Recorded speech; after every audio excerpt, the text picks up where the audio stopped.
Hello, I'm going to show you a Detroit Thermo leak test fitting for GM condenser. So on my eBay listing, there's a list of compatible vehicles.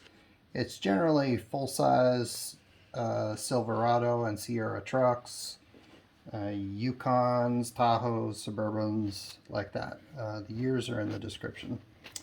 This is what the condenser interface looks like. And this is what the leak fitting looks like. So there is slimline seal washers and a single 1/4 inch 45-degree flare. So this is a new condenser, but you can also do this in the vehicle.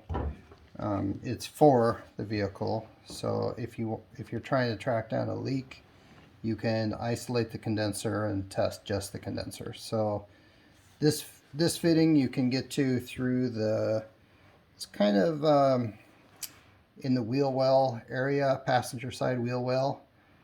You can kind of get it from up top. It's not easy to get from either direction, but it can be done. Okay, so it comes with seal washers. This side is blank and this side is connected to the test port. So you can slip that on, put a nut on it, tighten that down.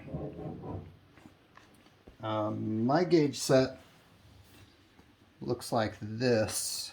I used yellow jacket hoses with a seal right connector and a 45-degree flare going to my 134A coupler. So you can just take that off and connect it there, test for leaks, and you can tell whether or not it's condenser.